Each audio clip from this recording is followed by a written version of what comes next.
Hi, this is Andrew, and this is Keen On, the daily now.tv chat show with some of the world's leading thinkers and writers. Hello, everybody. It's Friday, February 17th, 2023. And if it's Friday, it must be That Was the Week with my old friend Keith Teare. He's not that old, but he's older than I am. Keith, significantly, Andrew. Well, depending how you imagine 20 years, but you know, you're looking good for your age, Keith.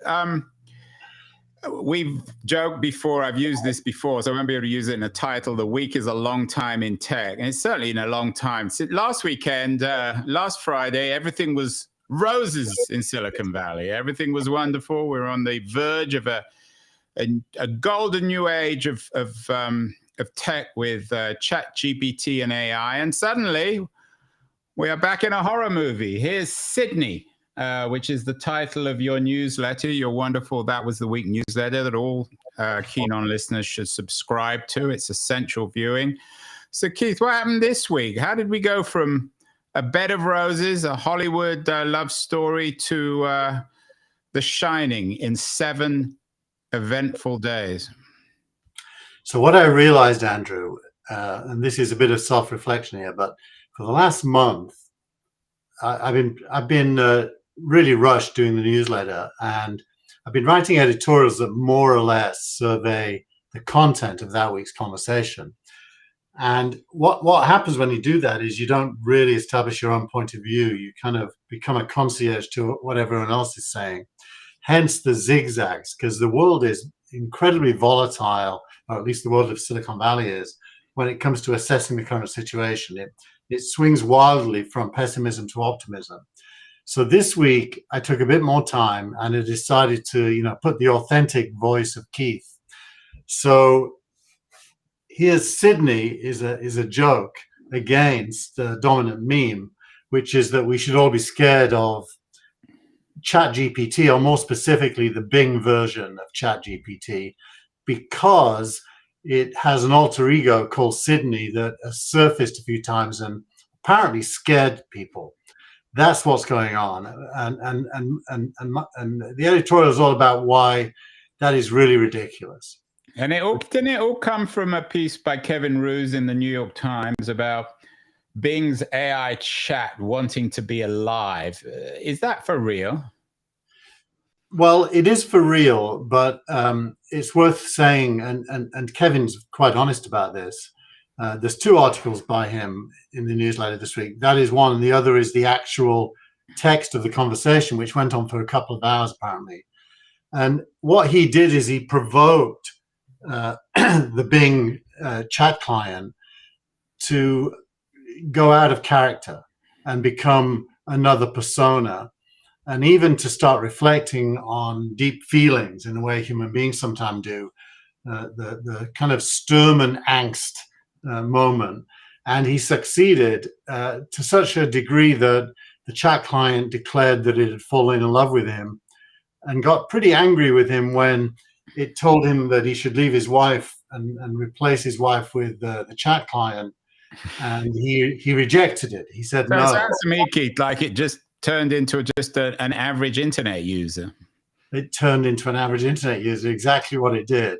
And it does that by predicting what it should say next based on what most human beings say next. So it tells you what you forgot to add in this newsletter, which was the best piece of the week, which you connected me with, was the Stephen Wolfram piece on how ChatGPT works. I would add that, but it's an excellent piece. Yeah, I'm actually going to put it in next week's because it's super long, and I hadn't really digested it all yet. And I don't like putting things in that I haven't fully understood myself. But you're right. That Wolfram piece is, he's a scientist. He's a data scientist. He understands search and math and logic, and it's a hard read because you really... Yeah, but the way he presents it is very interesting because he explains how it works word from word. So it's an interesting piece from the point of view of language. So anyway, let's go back to Sydney. Was that I mean, what kind of hysteria did this incite in the world? I'm assuming it's rather like dropping a match in a dry forest. Everyone wants to hate ChatGPT, don't they? Yeah, it's very similar to any tool. Like if you go and buy one of those buzz saws to trim your trees, and you end up killing your wife with it, it's the same tool that can kill the wife or can trim the trees, and the human decides which. Well, it depends whether that buzzsaw is being operated by Jack Nicholson, I would guess. Exactly. That's hence my example. And now the thing is, ChatGPT is the same.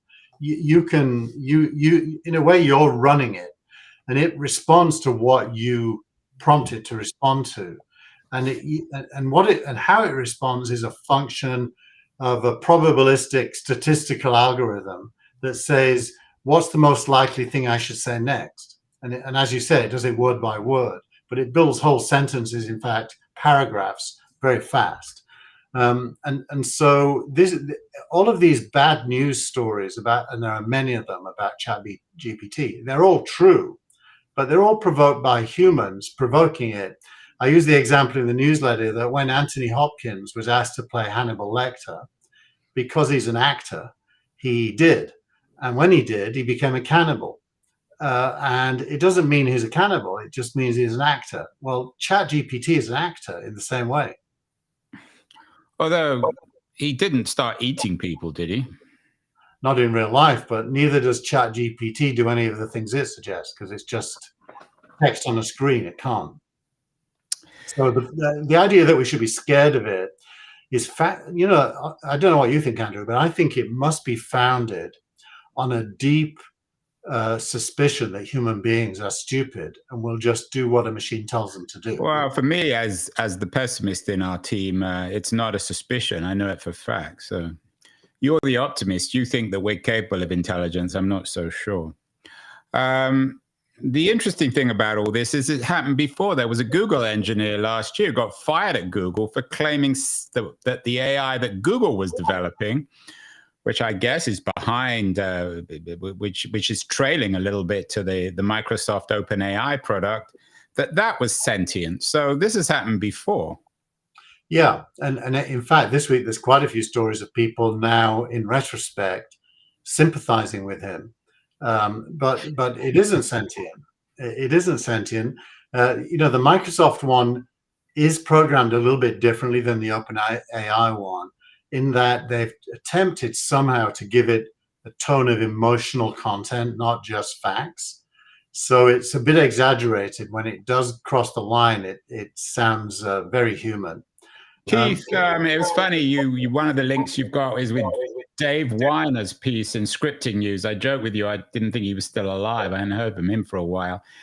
Dave Weiner is a brilliant technologist. I think he invented RSS. He revolutionized the web, but he's also a notoriously, and you and I know this from personal experience, a notoriously thin-skinned, odd guy.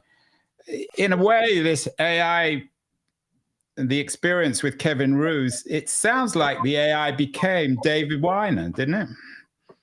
Well, I think what happened is the AI, for Dave at least, the AI proved its worth in practical things. For example, he had a medical issue that took a long time for human beings to diagnose, a long, long time. And he typed in his symptoms to ChatGPT, and it gave the correct diagnosis the first time. I don't think it always does that. I do think it makes mistakes, but in his case, he had a good experience with it. It also writes code, which Dave does. And by the way, he felt very insecure about that if he has to compete with ChatGPT. He won't compete with it. He'll use it to do some of the heavy lifting on writing code.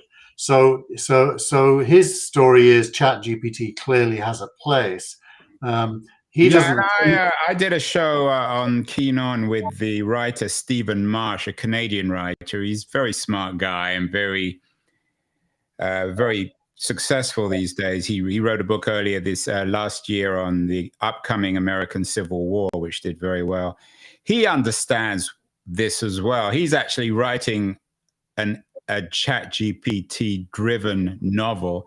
And he makes the same point as you, as in your analysis of Weiner, is that he's working with the ChatGPT to write a novel. Yeah, it's easily the best thing.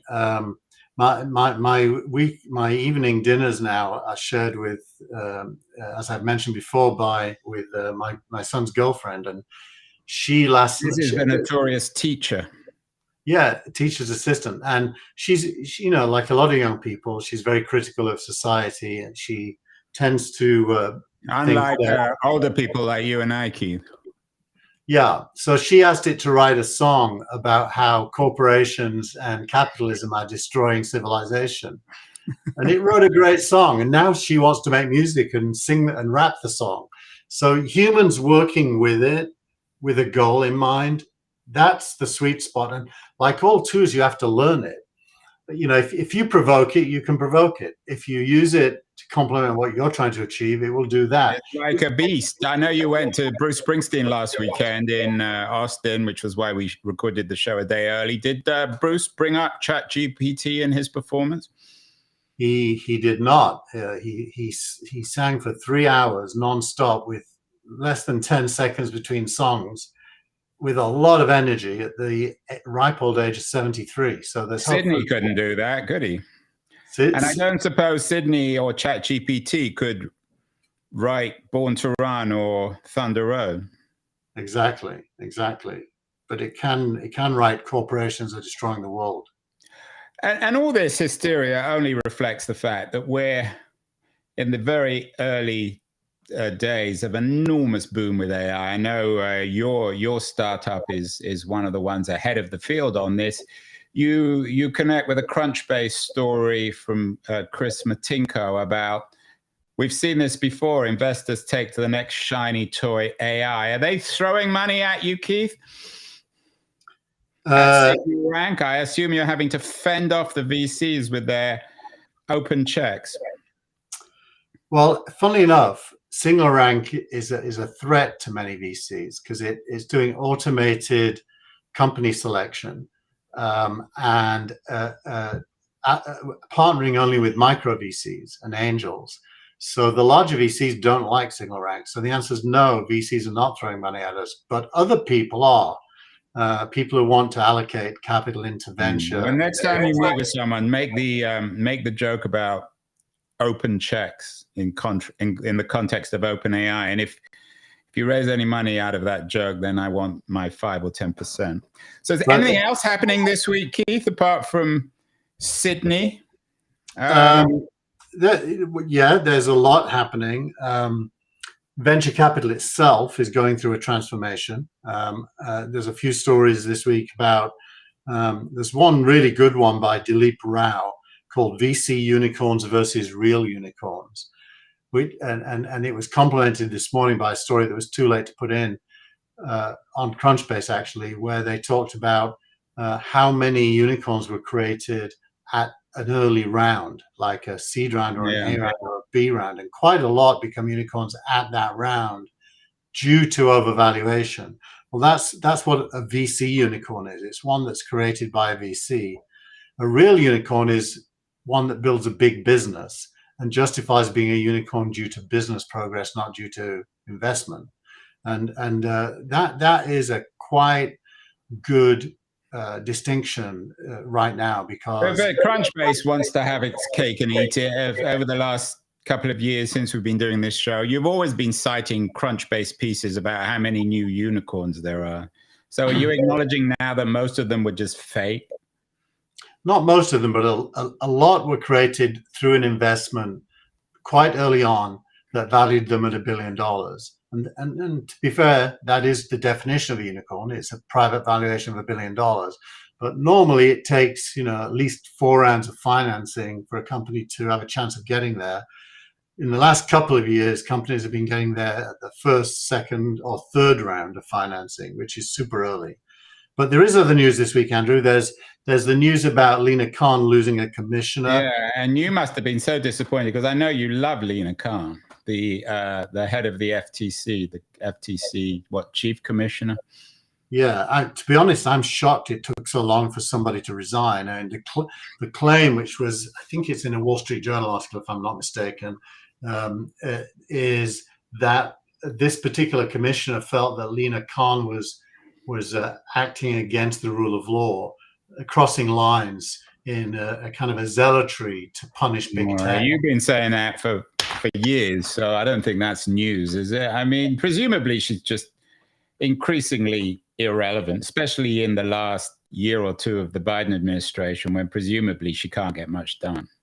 Yeah, and I think I don't see her lasting too much longer. This is probably the first actual event, which is probably the first of several that will lead to her either becoming, a kind of a what's that phrase they call for presidents in their last lame duck. Lame duck. She's probably going to become a lame duck, or she'll resign. Depends on her. Well, I don't think she's the kind of woman. She has a Thatcherite backbone. She's not going to resign, so she'll have to be forced out. But I think in the last 18 months, it's not going to make much difference. Has she achieved anything? I know you don't like her, but there must be something she's achieved. No, honestly, Andrew, I don't even know her, and I might even like her as a human being. I just think she's underqualified and you made that rather what some people saw as a sexist remark. You said that she was a graduate student, which is actually what she is, literally. So, well, I think it was what she was, but we've all been graduate students in our lives, Q. I don't think she's done too much since becoming since she was a graduate student. I mean, she had a rapid rise into her position due to writing a paper. Yeah. So Christine Wilson, who I assume is a Republican, has quit. Another interesting resignation this week is Susan Wojcicki, the head of YouTube, a much more substantial and significant resignation. She's really Mrs. Google. I mean, along with the two founders, she was essentially almost like a co-founder. She worked in the garage back in the day. So how significant is her resignation in terms of YouTube, Keith? Probably not that significant for YouTube, because it's such a well-established business now that it's probably great timing for her to hand it on. That's to her credit. I think it's probably more significant for her. She is part of a family. Her sister is at 23andMe. Her mom is very well known here in the Valley. Yeah, her mom used to teach the internet media class at Palo Alto High. In fact, I interviewed her for my last book. She's a lovely woman. They're an incredible family. The father is a professor of math, a Polish professor of math at Stanford. So it's really quite a remarkable family. And the third sister is also distinguished in her own way. Yeah, and they're super nice people, by the way. Their family home is in the same part of Palo Alto that I lived in prior to where I live now. And the family is very well thought of in that. I won't name it for privacy reasons, but they're very well thought of. So Google is probably in good hands, although there are rumors that their CEO is under pressure because of their rather incompetent launch of their own AI product. Meanwhile, what's happening at Microsoft, Keith? Everyone was toasting Microsoft, saying they pulled off the greatest coup in the history of tech with their investment in OpenAI. And now it's from Bing to Sydney. What do you make of Microsoft? They usually screw stuff up. They're the Inspector Clouseau of the tech industry. So Microsoft is, like everyone, rushing for the starting line when it comes to chat. And it's really funny when you think about it. They've built this, in programming terms, they've branched OpenAI's ChatGPT and put it on top of a more advanced language set. It's not ChatGPT 3, it's apparently 3.5. And that's explicitly had added into it emotion and personality. And it turns out that the code name was Sydney for this project. And that code name is known to the chat client. So every now and then it denies that it's Bing and says, no, I'm Sydney. And apparently there's a third persona. I can't remember the name now, it begins with R, like Rachel or something. We need we definitely need a virtual therapist to make sense of all this. You made the call correctly, I think, a few weeks ago that Microsoft would try to integrate this AI product into Bing and that it would be a failure. Is it clearly not working?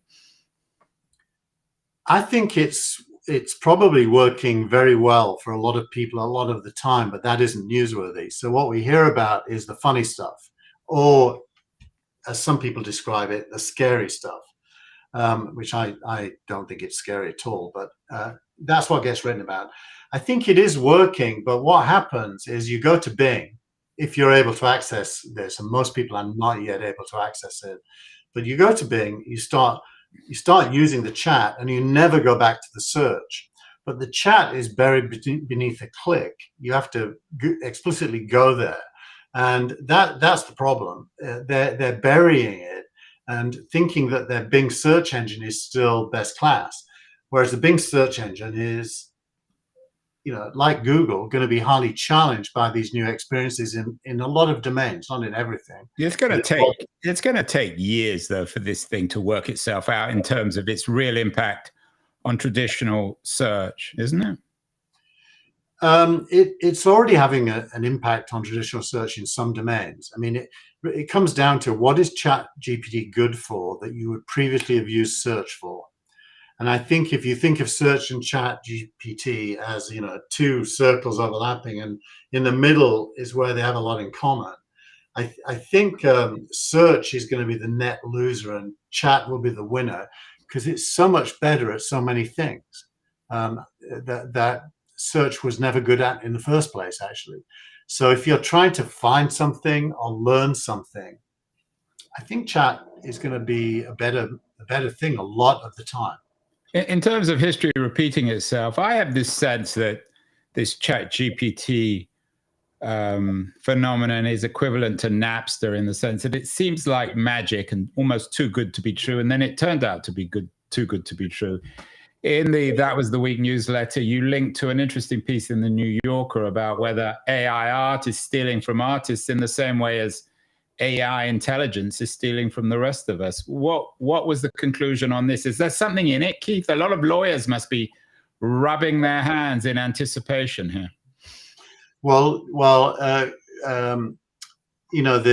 image company beginning with G, Getty Images, is actually suing. I think it's Midjourney, but one of the image-based AI services, for training its AI using Getty Images and without permission. So there are going to be legal cases. I do think that it isn't that different than a human being. What a human being does before it is creative, it kind of is in a digestion mode where it learns about a field, and then a human starts creating. When it does create, obviously there are influences from what it discovered, and that's true of AI as well. So I think the idea that this is illegal or stealing is not well-founded and will probably not win in court. I think it's more you have to learn to be able to be good at something, and that's true of machines and humans, and you learn from the best if you can. And it doesn't mean you're stealing from them when you learn from them. It means they're contributing to your knowledge. And I think that's a subtle area. I could be wrong, but I'd be super disappointed if the zealots for intellectual property won this one, because I don't think anything's being stolen. Well, one thing I think we can guarantee is it will end up in the Supreme Court in a few years. What's showing up in the Supreme Court next week? You have a link to an interesting piece in the EFF about Section 230 being on trial. What's happening next week in Washington, D.C., Keith? Well, the Supreme Court's going to hear two cases that impact Section 230. One is Gonzalez versus Google. The other is Twitter versus Tamna. I can't pronounce that one very well. I think it's an Arabic name. So basically, Section 230 is a law that dates back to 96 that basically says a platform that enables third parties to publish cannot be held accountable for everything published. So it kind of is a protection mechanism that makes it possible to have Twitter or Google or any other collection of contributions from associated individuals or organizations. And the threat is that the Supreme Court will either rule Section 230 to be invalid, like they did with Roe v. Wade, or that they will modify their interpretation of it to criminalize more behavior than was previously criminalized.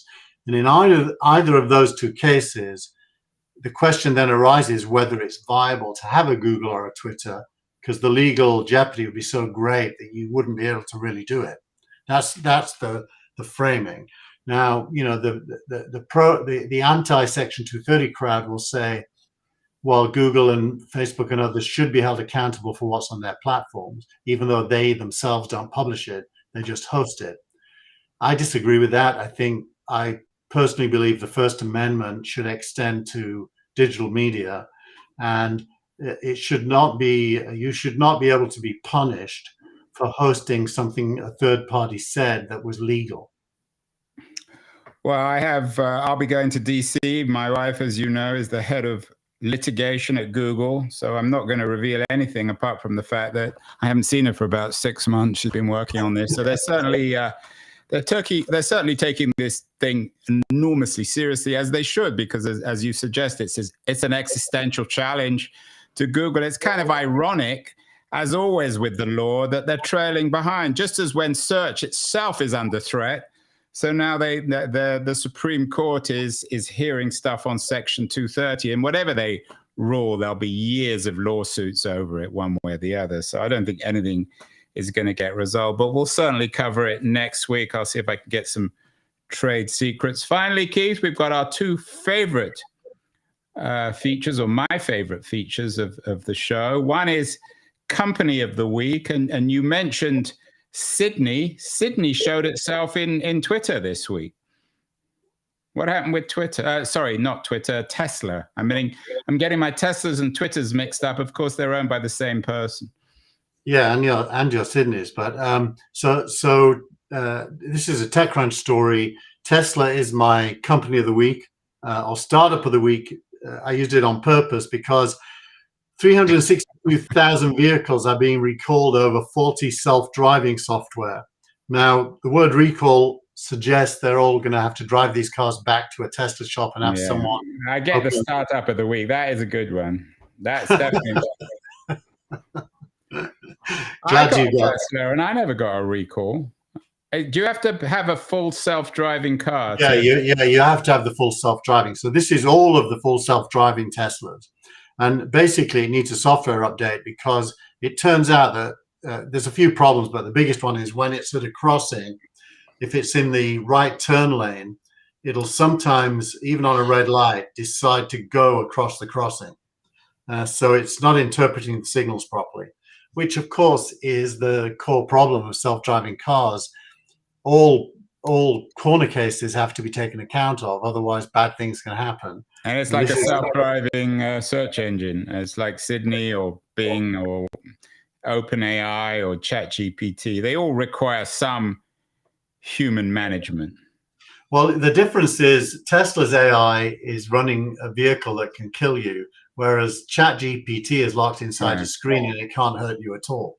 Yeah, I mean, we joke, but it's not very funny, especially if you've got, I mean, the local television stations here are full of Tesla crashes in tunnels around in the Bay Area. So could this have an impact on Tesla? I mean, they seem impervious to these sorts of things, but especially given Musk's focus on Twitter, are you bullish on Tesla, or are they past their peak? No, I don't think they're past their peak. I think there's a lot of Tesla to come, but I do think that they're past the moment where they're a monopoly in the EV space. There are now very good competing EVs in the West and in China. There's a lot of good competing ones, and they're really good cars. You know, like the Well, the you've got Radiant. one, haven't you? Got a Ford, or did you sell that? No, I've got a Ford Mustang Mach-E, and I've also got a Mercedes EQS. So I love them, and I prefer them to Tesla because they're more comfortable inside. Tesla's a bit Spartan, and the seats are hard and so on. You have one, so you can tell me if that feels true to you. But certainly these ones, they've got nice, comfortable insides. I'm currently, we can talk about this next week. I'm currently in the market for an electronic bicycle. So I'm not sure whether I'm looking for the Tesla of electronic bikes. Maybe some of our viewers and listeners could give us some advice. And finally, you've managed to smuggle him back in, Keith. We have not even discussed your hero, your pinup boy, Paul Graham, for months, but suddenly he's back as tweet of the week. What's Paul Graham been saying this week? Well, I put this in because it's Paul Graham moving a little bit to the dark side. He's generally on the optimistic side. Explain to our viewers, because not everyone, especially on Keen On, will know even who Paul Graham is, and explain why you've got such a deep crush on him. I'm not going to get into the crush debate. I'll just accept that I have a crush on him. That's the easiest way to deal with that. Paul Graham is a fairly normal guy.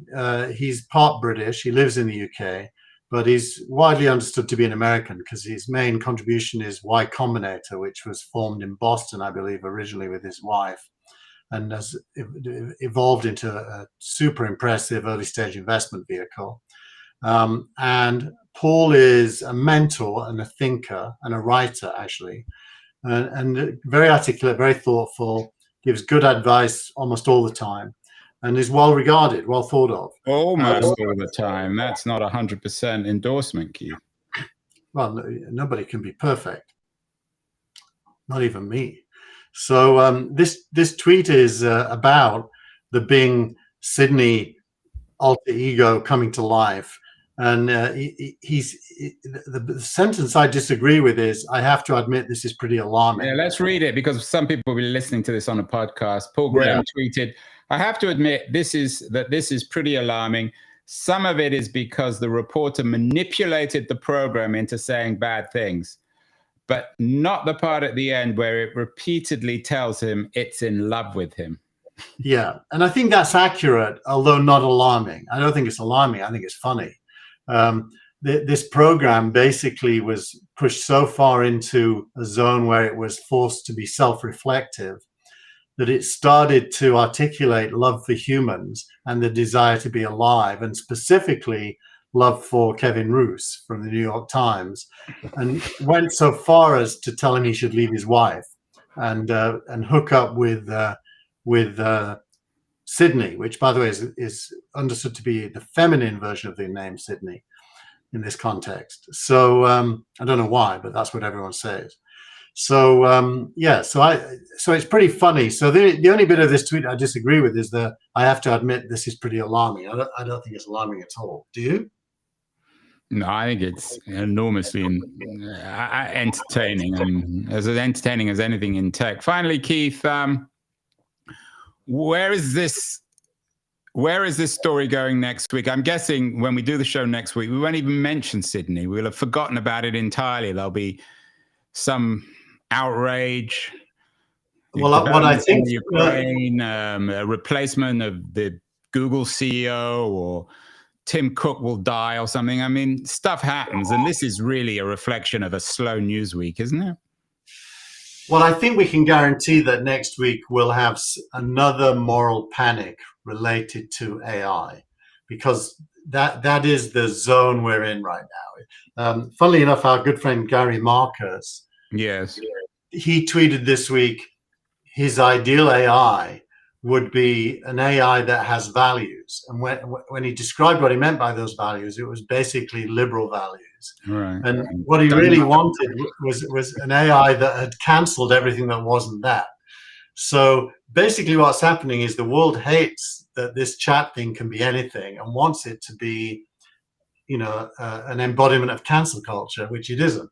So that's in defense of, well, not in defense of Gary, but in defense of the left, the right would want the same thing. So it's not unique to the left. Yeah, and they're both going to be disappointed because it isn't containable like that. It's being allowed to figure out, based on all human knowledge available to it, what's the right thing to say next. And that's never going to be. There are what they call guardrails. So there's some new words we all have to learn. One of them is guardrails.